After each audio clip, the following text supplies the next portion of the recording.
దేవుని మాట వింటాం, దేవుని పని చేస్తాం. పాపానికి దాసులమైతే పాపం చెయ్యాలని ఆలోచన కలిగి పాపం చేస్తూ ఉంటామండి. ఒక యజమానుడు, ఒక దాసుడు యజమానికి లోబడి యజమాని చెప్పిన మాట ప్రకారంగా జీవించాడు అనుకోండి, యజమానికి దాసుడిగా తన కర్తవ్యాన్ని, తన బాధ్యతని నెరవేర్చే దాన్ని బట్టి యజమానికి దాసుడిగా ఉన్నట్టండి. ఈరోజు మనం దేనికి దాసులుగా ఉంటున్నాం? మనుషులకు దాసులుగా ఉంటే మనుషులు మెప్పించాలండి.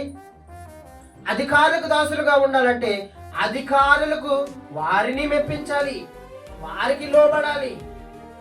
అధికారులుగా మనుషులుగా దేనికి మీరు దాసులు అయిపోతున్నారు? ఒకవేళ పాపానికి దాసుడు అయితే పాపం నిన్ను చేయిస్తుంది, పాపములో ఉండిపోతాం, పాపం చేస్తూనే నీ జీవితం ఉంటుంది. పాపం వల్ల వచ్చే జీవితము మరణమండి.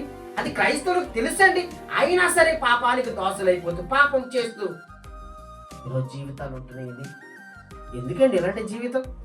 మహిమ లేదండి. ఒక్కరోజైనా దేవుడికి జ్ఞాపకం రాడండి. అబద్ధాలు ఆడుతున్నారు అనుకోండి, నోరిపోతే అబద్ధం అనుకోండి, ఎప్పుడు అబద్ధానికి దాసుడు. అవునా? అబద్ధాలు ఆడుతున్నవాడు ఆ నోరు విప్పితే అబద్ధం అంటే వాడి జీవితం అంతా కూడా అబద్ధాలు ఆడడానికి ఇష్టపడుతున్నాడు. దేవునికి దాసుడు అయితే దేవుని యొక్క కట్టడల ప్రకారంగా నీ జీవితం ఉంటుంది. ఎందుకంటే దేవుని వాక్యానికి లోబడ్డావు, దేవుని వాక్య ప్రకారంగా నీ జీవితం ఉండాలనుకున్నావు, ఆయన ఆజ్ఞలు పాటించాలనుకున్నావు, ఆయన ఆజ్ఞలు పాటించాలనుకుంటావు. నీవు దేవునికి దాసుడిగా ఉండాలి.